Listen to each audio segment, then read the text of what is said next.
Welcome back. અને યુક્રેનમાં સૈન્ય ઓપરેશનની રશિયાની જાહેરાત બાદ રાષ્ટ્રપતિ પુતિને જાહેરાત કરી અને હુમલા શરૂ થઈ ગયા છે યુક્રેન પર।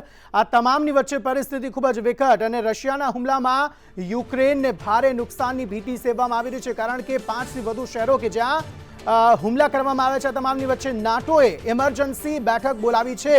જણાવી દઈએ, યુક્રેનની સેનાએ મોટો દાવો કર્યો છે અને આ દાવો કરવામાં આવ્યો છે કે 5 જે લડાકુ વિમાન છે તેને તોડી પાડવામાં આવ્યા છે અને રશિયાના હુમલામાં યુક્રેનને ભારે નુકસાન થયું છે।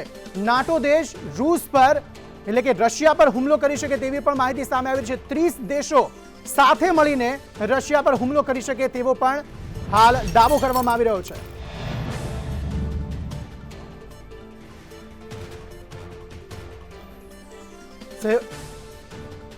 सहयोगी प्रीति हमारी साथ વધુ માહિતી સાથે જોડાઈ ગયા છે। પ્રીતિ, રશિયા અને યુક્રેન વચ્ચે અત્યારે પરિસ્થિતિ ખૂબ જ તંગ જોવા મળી રહી છે। આ તમામની વચ્ચે અત્યારે એ દાવો કરવામાં આવી રહ્યો છે કે જે નાટો દેશ છે તે પણ જે યુક્રેન છે તેની સાથે મળી શકે છે અને રશિયાના હુમલા બાદ યુક્રેનમાં ભારે નુકસાનની ભીતિ સેવવામાં આવી રહી છે। નાટોએ ઇમરજન્સી બેઠક બોલાવી છે। નાટોમાં જે 30 દેશોનો સમાવેશ થાય છે અને 1949ની સંધિ અનુસાર આ તમામ દેશો જે છે એ ક્યાંક આજે ઇમરજન્સી બેઠક બોલાવવા જઈ રહ્યા છે અને પછી રશિયા વિરુદ્ધ ક્યાંક પગલાં ભરવા માટે આવી શકે છે।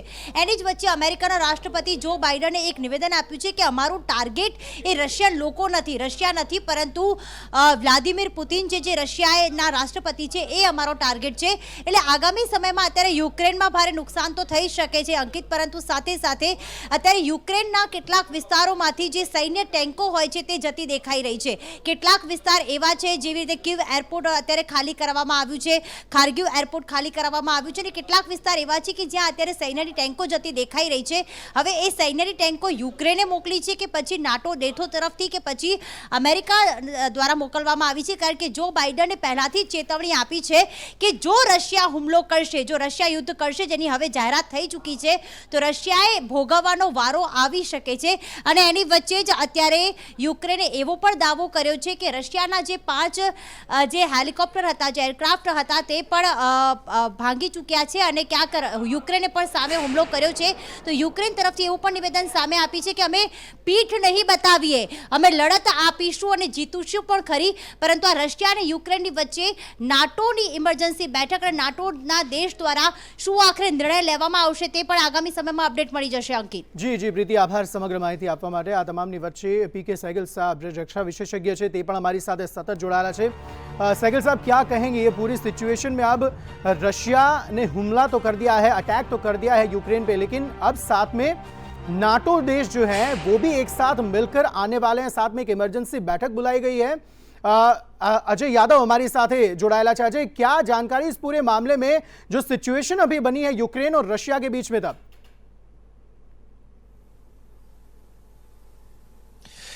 देखिए अंकित, सबसे पहले कल जब हम लोग बात कर रहे थे संदेश न्यूज पर, तब ऑस्ट्रेलिया की तरफ से एक बड़ा दावा किया गया था जिसमें यह कहा गया था कि अगले 24 घंटे के भीतर न सिर्फ रशिया जो है यूक्रेन के ऊपर हमला करेगा बल्कि 24 घंटे के भीतर यूक्रेन पे कब्जा कर लेगा। हालांकि उसी वक्त से ये कयास लगने शुरू हो गए थे और वैसा ही हुआ। आज रशिया की तरफ से बड़ी फोर्सेस, यानी बड़ी संख्या में जो फोर्सेस हैं, यूक्रेन की तरफ मूव की और कई सारे जो उसके एयरपोर्ट हैं उसके ऊपर हमला किया गया। कहा जा रहा है कि 23 से ज्यादा ठिकाने हैं उसके ऊपर हमला किया गया है। हालांकि रशिया की तरफ से यह भी दावा किया गया है कि जो आम नागरिक के इलाके हैं वहां पर किसी भी तरह का कोई हमला नहीं किया गया है। जबकि यूक्रेन की तरफ से भी अभी फिलहाल दावा किया गया कि उसके 5 जो रशिया के 5 फाइटर प्लेन है उसको एक तरह से मार गिराया गया है। तो एक तरह से दावे प्रतिदावे किए जा रहे हैं, लेकिन इस बीच जिस खतरे की आशंका थी वो खतरा आ चुका है। हमारे साथ बातचीत करने के लिए पीके सहगल साहब हैं। सर, अभी की खबर यह आ रही है कि जो नाटो फोर्सेस है वो एक मीटिंग करने जा रही है। तो आपको क्या लगता है कि इस मीटिंग के कोई मायने निकलेंगे या नहीं निकलेंगे, या जैसा अमेरिका ने पहले ही कहा है कि हम डायरेक्ट एंट्री इस युद्ध में नहीं करेंगे? देखो, इस समय नेटो डायरेक्टली इंटरवीन नहीं कर सकता। रशिया ने ये तैयारी जो की है, तकरीबन 6 महीने उनको लगे। हर प्रकार की मिलिट्री ताकत को ले आए, मिसाइल ले आए, क्रूज मिसाइल ले आए, बैलिस्टिक मिसाइल ले आए, हाइपरसोनिक मिसाइल ले आए, लड़ाके ले आए, हेलीकॉप्टर, अटैक हेलीकॉप्टर ले आए, बहुत बड़े पैमाने पर बख्तरबंद गाड़ियाँ, टैंक्स। और इस माफी का जमावड़ा करने के लिए और मुकाबला करने के लिए वॉर प्रिपरेशन बहुत टाइम लगता है। नेटो ने साफ तौर पे शुरू से ही कहा था कि वो किसी भी हालत में अपने कॉम्बैट जो सोल्जर्स हैं उनको यूक्रेन में नहीं उतारेगा। वो यूक्रेन की हर प्रकार से सहायता करेगा, वित्तीय सहायता और उनको हर प्रकार का असला और वेपन्स देगा ताकि वो अपने आप रशिया से मुकाबला कर सके।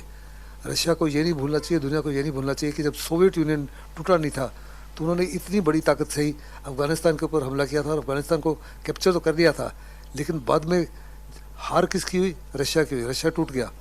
इसी माफिक रशिया ने एक किस्म से मॉडर्न गुलायत है और ये जो है मॉडर्न डेविड है। यूक्रेन छोटा देश है, लेकिन अगर इन्होंने हिम्मत दिखाई और सरेंडर नहीं किया जो प्रेसिडेंट पुतिन चाहते हैं और डट के इनका मुकाबला किया, तो over a period of time अगर वेस्ट की तरफ से इनको सहायता मिलती रही, आर्म्स, एमुनिशन, असला वगैरह, और ये इंसर्जेंसी में चले गए, तो रशिया के लिए एक किस्म से फंस जाना होगा। अच्छा, लेकिन जब आप कह रहे हैं कि डट के मुकाबला करना, तो इसका क्या मतलब है? जबकि ऑस्ट्रेलिया की तरफ से दावा किया गया है कि 24 घंटे के भीतर वो कब्जा कर लेगा, तो अगर नाटो फोर्सेस या यूरोपियन और अमेरिकन कंट्री की तरफ से यूक्रेन को सपोर्ट मिलता है, तो किस तरह से मुकाबला करेगा यूक्रेन?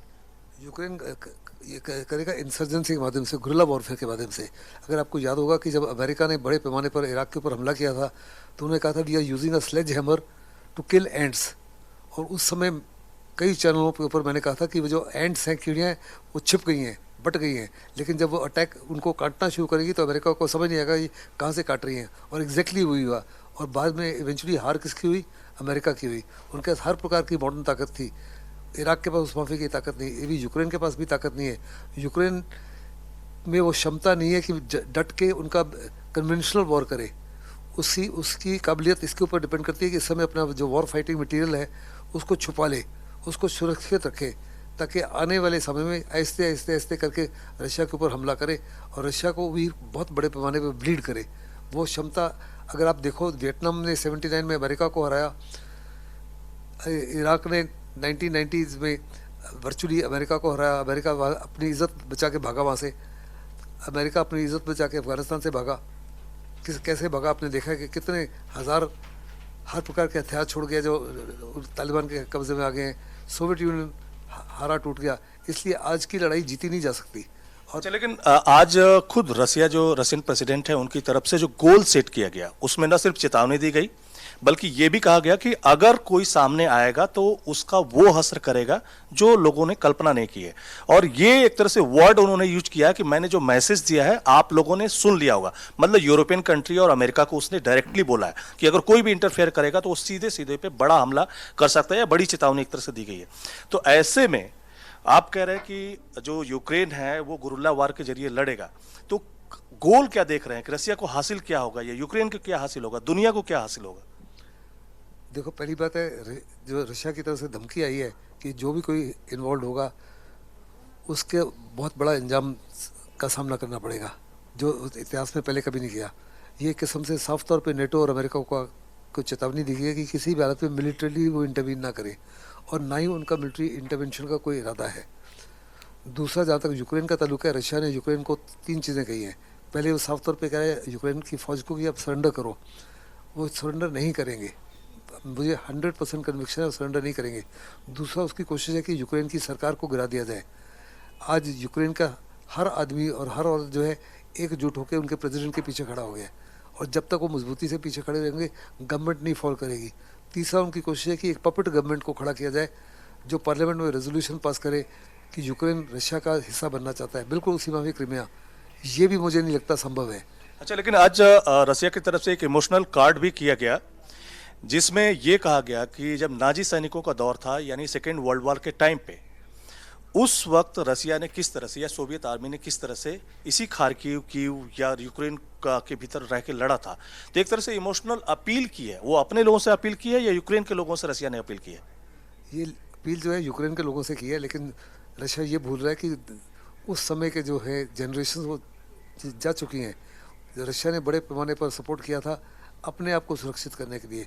यूक्रेन उस समय सोवियत यूनियन का हिस्सा है। खैर, सोवियत यूनियन तो सेकेंड वर्ल्ड वॉर के बाद में बना, लेकिन उस समय बहुत बड़े पैमाने पर रशिया का सपोर्ट था उसको।